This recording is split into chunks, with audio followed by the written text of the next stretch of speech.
Hello, it's lunchtime and we're giving you an update on what's been happening over yesterday and today on day 3 of the 2022 X-Pyr. I'm standing at the lower takeoff at Akos, which is turn point 2. As you'll have seen on live tracking, or if you've checked our website today, you'll see that lots of pilots tagged the turn point yesterday and managed to progress. The one to reach it first was Mawa and Noe Court, Subanoma, Maxime Pinot, Timolongi. They all managed to get there first, and then lots of pilots managed to follow them and also pass the turn point last night. We were expecting good weather today, but we woke up to very cloudy skies, all the mountains around us shrouded in cloud. It's cold, it's pretty damp up here. It's overcast. The cloud, we can't actually see any of the other mountains. We've been up to the top takeoff where it's also completely shrouded in cloud, although 1 or 2 people did manage to take off from there. So the people who have tagged this turn point this morning, first of all was Sergi Claret from Spain, then Thibaut Voglet from Belgium, Keith Patterson did it flying, Cedar Wright did it walking, and David Corpas, who did not fly yesterday, he walked the whole way, lots and lots of asphalt. He walked all the way to the top and he managed to find a window to take off in, and he's gone through.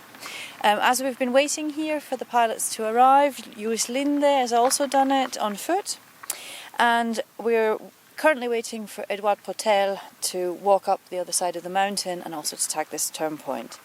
We believe that Kinga Marsteles is on another mountain. She was in cloud this morning.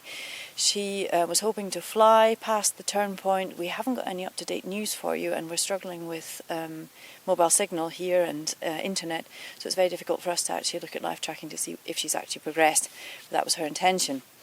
Greg Hamilton also decided to climb up another mountain and fly past this turn point, and we are still waiting to hear that he's actually tagged it. In other news of other pilots, João, the Brazilian pilot, is right at the back of the field. He's our oldest competitor, and I've been in touch with his supporter, and she says that whilst he's at the back, he's not really that bothered because he's just having a really nice time and he's really enjoying being in the mountains in the Pyrenees, and he's walking with a smile, and he's absolutely fine. Fred Duvaux has actually had an injury this morning. He has damaged his ankle and unfortunately he's had to withdraw from the race. He said that he could barely put any weight on his ankle at all, and it's not going to be possible for him to progress. So we've lost one of the pilots who lives along the route, which we're incredibly sad about. I mean, we're sad about losing any pilot obviously, but we wish him all the best and a quick and fast recovery. Team Australia are doing great. They're all in good spirits, as you'd expect. But of course, as everybody else, they're very sore from hiking. Although Rich was really thrilled that he managed to leapfrog a few pilots and made up a few places last night. And they're heading for turn point 2 today, again trying to fly past it. Now, Heli Schrempf was second to last night, and some people have been asking if he's okay. He's fine. What happened yesterday to them was that they hiked up a mountain hoping to fly, and what happened was Heli decided to just try and get that little bit more altitude, so soaring a hill, and he misjudged it slightly and ended up in a very steep, completely overgrown valley. So to fight themselves out of that took a long time, and he managed to hike back up a hill, and when he got to the top, it was completely overcast, it was raining, and they had to shelter in a family in a mountain farmhouse took them in, let them dry themselves off, gave them some coffee and let them warm themselves up inside. But of course that was a real motivation killer. But Thomas's supporter said to me that was all solved by chocolate, and I believe that chocolate therapy is something that lots of athletes here find incredibly useful. So they're fine. Heli, they stayed the night in the van to kind of get their mojo back. Heli flew first thing this morning, and so they're motivated to keep going and to make up some of the places that they lost yesterday. So they're all fine, no worries at all.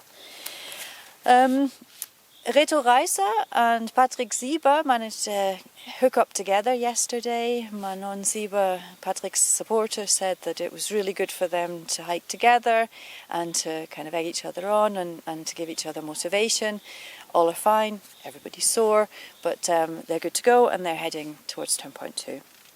And also some news from Nicolas Hayes. His brother has been in touch with me. They're extremely tired. They had a lot of walking yesterday. Nicolas is suffering from blisters from on his feet, and they're affecting him, and the frustration level is quite high. They hiked up a mountain this morning to try and fly, but walked into cloud and are currently hiking down, which obviously is a source of great frustration for the team. But we've got lots of people past turn point 2, heading hopefully into better weather. I believe that, well, we've had some photos of, hey, I'm in the sunshine, which is obviously lovely. And I'm looking forward to heading that way as well, as are all the teams.